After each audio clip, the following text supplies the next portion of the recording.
What's up, guys? Today I want to do a little crash course in economic efficiency, Econ 101. So, I'm no expert in economics, but most of the stuff is common sense. It'll click, it'll make sense for you. And why is this even important? Why do we care? Because economic efficiency determines how much good, how much value we can get out of the economy, how much it can improve our standard of living. And that's important. So my main point here is anytime you introduce force or coercion, which is the threat of force, into the economy, you get less efficiency. You lose efficiency. You lose potential output, potential value in your life. And we're going to use the terms force and coercion and government interchangeably because government is force and coercion. If government couldn't use force or coercion, they'd be like every other company that has to convince you to give them money voluntarily. Government is different from every company in the free market because it doesn't matter what you want. They force you to pay for things. They force you to do things against your will. So, again, my point is that anytime someone does that to you, you get less efficiency. And government is essentially the sole entity that does this in society. So how are these two things connected? Aggression and economic efficiency. Well, we're going to lay down a few basic concepts and then everything will start to connect and come together and make sense. So why do we participate in the economy in the first place? Obviously, it is to make ourselves better off, to improve our lives. That's why we go to work in exchange for money so that we can use that money to buy things that make us happy or that we need or that improve our standard of living. So, obviously, humans are rationally self-interested beings, and there's nothing wrong with that. So, I'm going to expand on that and establish the principle that every economic transaction, when it's voluntary, is by definition win-win, because neither party would participate if they believed that they would be worse off as a result.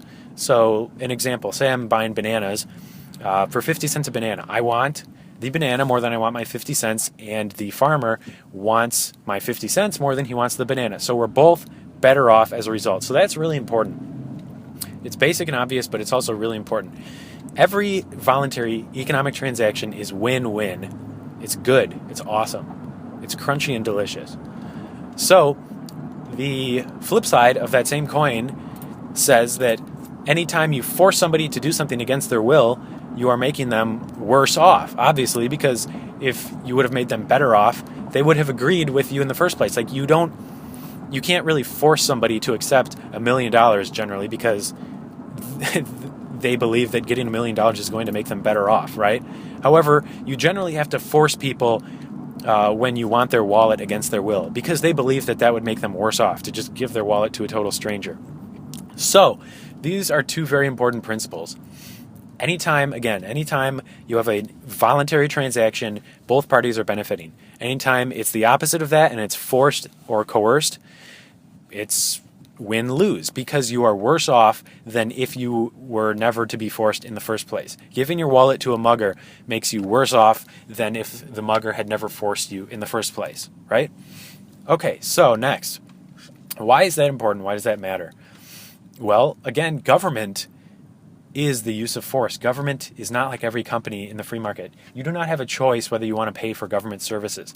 Now, yes, we have votes, and maybe even most people are okay paying their taxes for government services. But for people who don't want those government services or who would rather see the free market take care of those goods and services, like roads and defense and protection and dispute resolution services and infrastructure and all that stuff, for those people who would rather not use the government, such as myself, because I believe it's not efficient and it's immoral, among other things, those people are being forced against their will to pay for something. And again, based on our previously established principle, when you force somebody to do something against their will, you are, by definition, making them worse off. That is, if people know what's actually good for them. And yes, there are some people who don't quite know what's good for them. However, if we are even interested in freedom at all and respecting people's opinions and the way they want to run their life, we need to grant them the ability to spend their money how they want. Okay, it's not only is it paternalistic and condescending and demeaning, but it's also downright evil to take people's money against their will. That's called theft. So, yes, we're going on the assumption that people know what is going to make them better off. And it'd be very difficult to know what makes people better off if you're not that person anyways, because value is subjective for any good or service. That's another important point. Value is subjective. I don't really care about pink high heels. I do care about other things like drums and guns and bullets and quadcopters and all that cool stuff. I like iPhone. Other people like Android. So, did I just sound like an old geezer? Like, I like the internets. I like iPhones. Other people like Android-based phones. So, suffice it to say, people know what is best for them. They know what gives them the most value in their life. So, they are the only ones who can ultimately decide what serves them best. At every economic transaction, we need to give people the right to decide how they want to spend their money. They're the only ones who can actually decide what makes them happy and what provides them value in their life. So obviously, the very first and most obvious way that government reduces economic efficiency is it takes value from people who don't want to participate in government goods or services because it takes money against their will.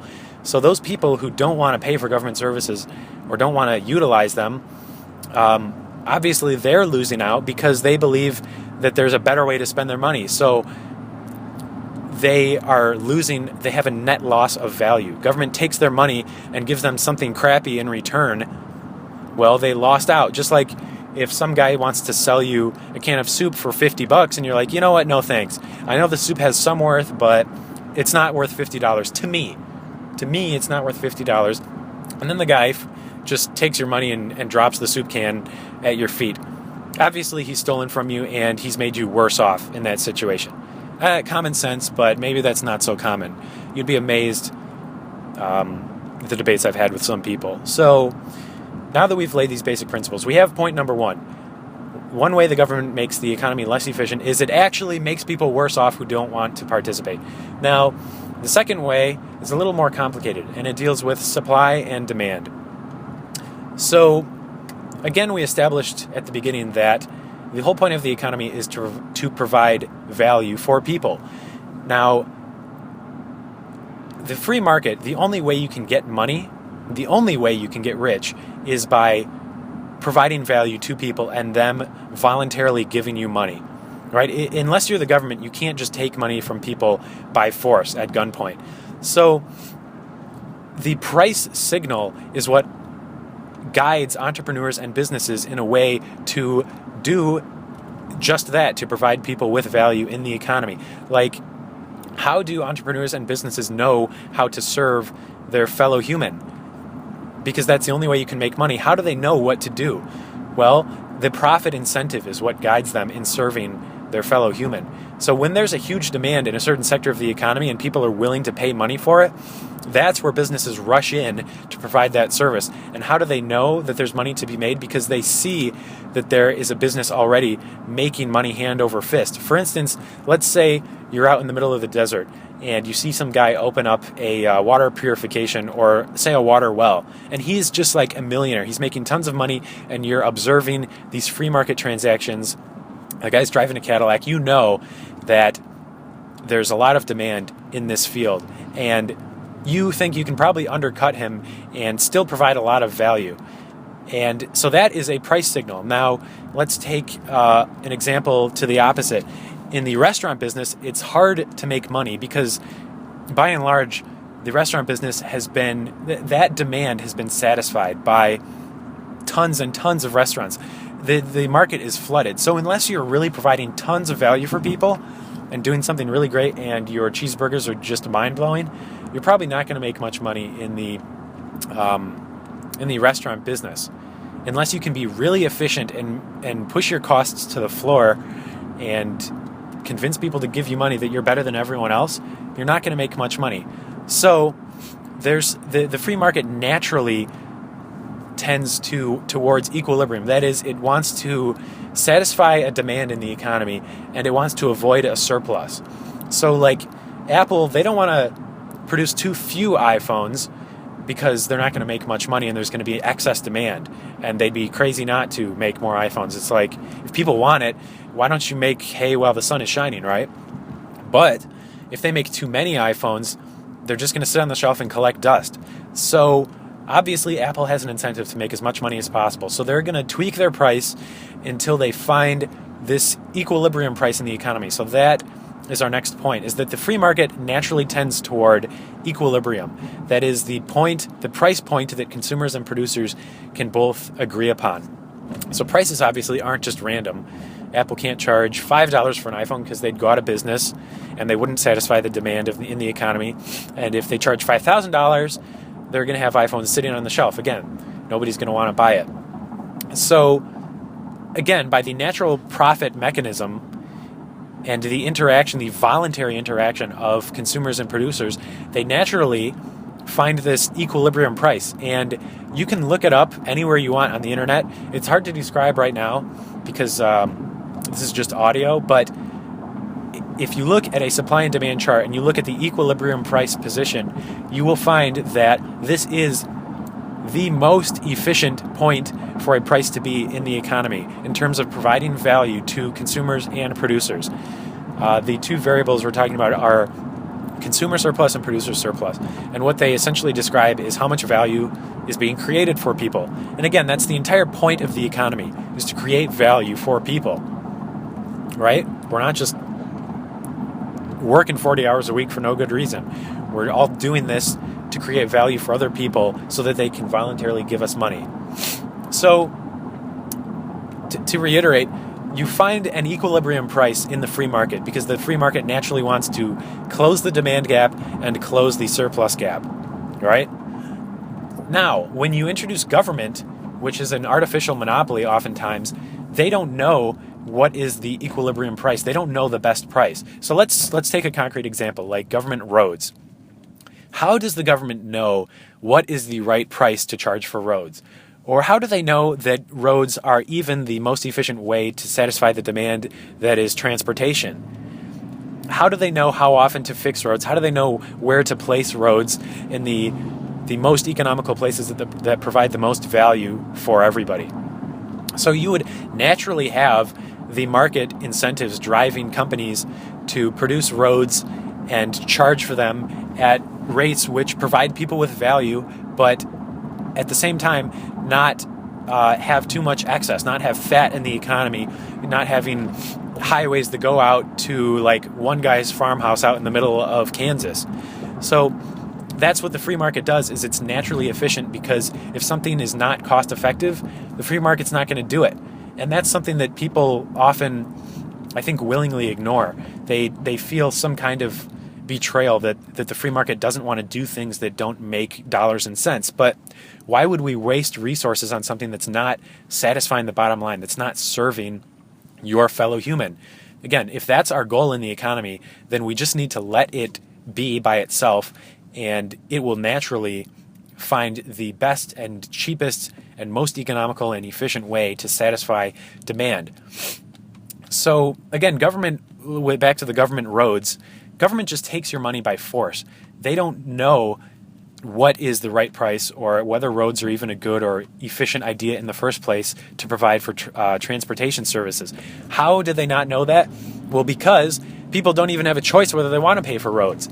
If there were competition in a free market, maybe underground subways would dominate the market because it's more efficient. I don't know. Maybe helicopters or planes or tractors. Who knows? Maybe roads are the best way. But the thing is, the government can't really know that because they don't have the price signal to observe. They cannot observe whether or not people actually want to pay and use roads, because they don't give people the choice.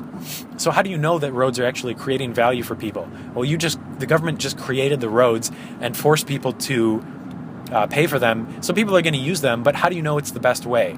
The only way you can know that is by allowing people to transact naturally and watching what succeeds in the free market, because naturally the person who provides the most value at the cheapest price and who does it with as little waste as possible is going to be the one to succeed. Government does not give you that choice. I know I keep repeating myself, but this is kind of a difficult point to get.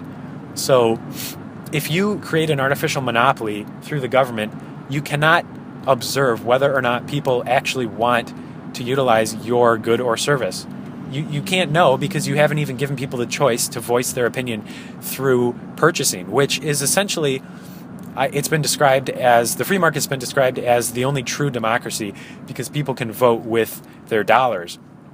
And the thing is, dollars are proportional to value created, whereas a vote, each person gets a vote despite them maybe not even being connected to a certain decision. Like, should we build roads out to the middle of nowhere so that like this one tiny rural community can have roads and electricity and this and that? Well, is it economically efficient? Who knows? Only the free market knows. Politicians don't know. Politicians only have an incentive to get votes, and votes are not a very good indicator of value provided in the economy, especially compared to, or at least compared to, the price signal. So the government doesn't know whether what they're doing is efficient or not. They just force you to do it regardless.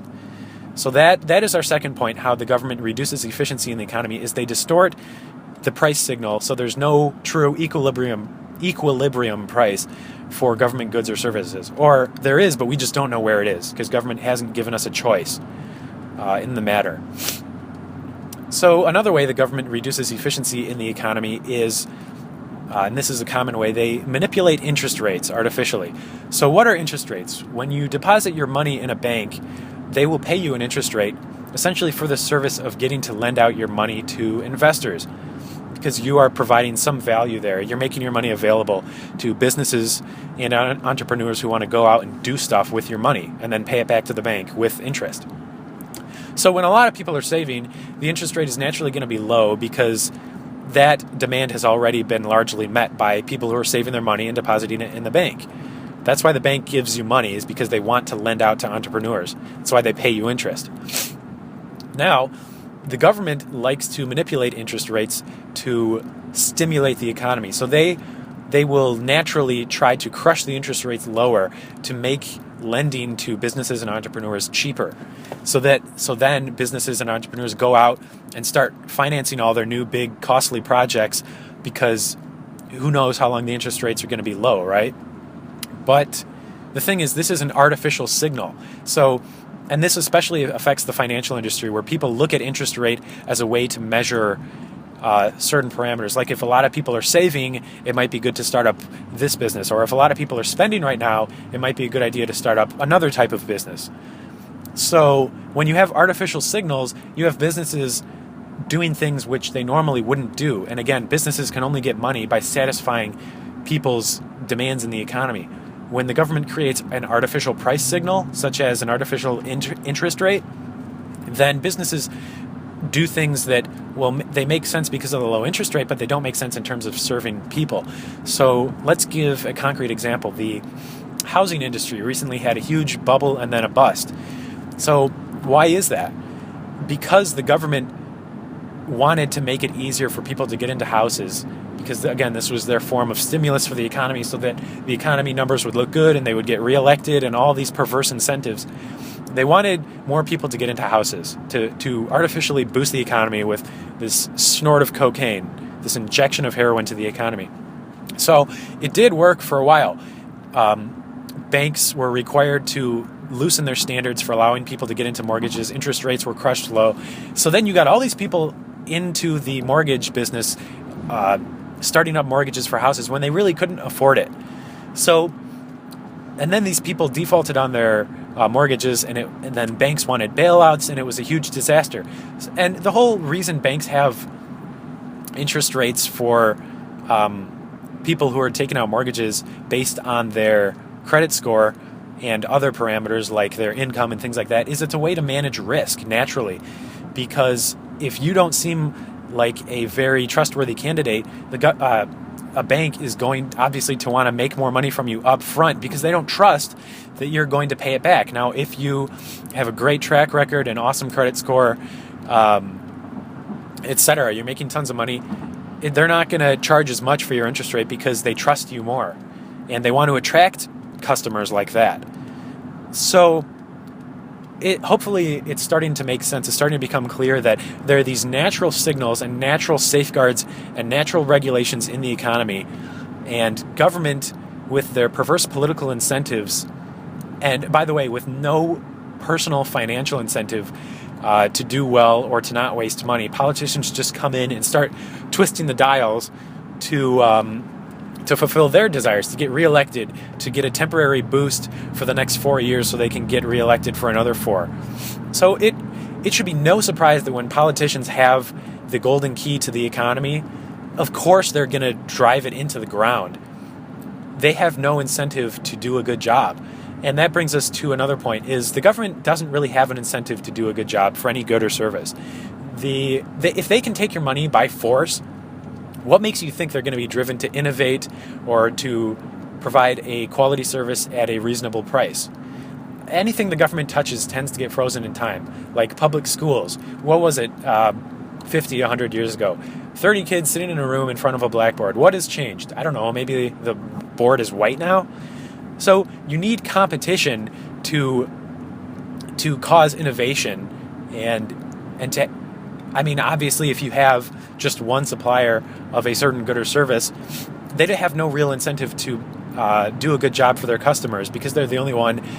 There's nobody else there to push them out of the business. However, when you have just one business providing a good or service, other entrepreneurs and businesses are going to see that just like a pack of sharks, and they're going to rush in and try to undercut the current monopoly. That's why monopolies are unstable in the free market, is because there's such a huge cash cow for other entrepreneurs to come in and just undercut them and serve that excess demand in the economy. And likewise, when there's a surplus, like in the restaurant industry, that creates that there's not much incentive to get into the restaurant industry. That's why we have jobs that pay different amounts. Like, it's very hard to become a doctor, and there's a lot of training involved, and that's why there's a lot of pay for that, because obviously hospitals want your expertise, they want your services, and what's one way to lure you into that industry is by paying you, by making it worth your while. So there are more reasons why government screws up the economy, but those are some basic 101 reasons. And there are a bunch of typical statist rebuttals to that, or I wouldn't call them rebuttals, I'd call them myths, such as market failures and the inherent instability of the free market and irrational exuberance, that people just go crazy and hog wild and the market gyrates wildly. Those are for another time, and I can maybe address those in another recording. But just for now, hopefully this has been instructive to you on why we need to have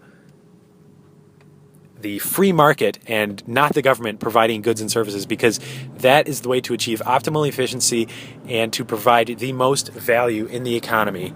Thank you very much.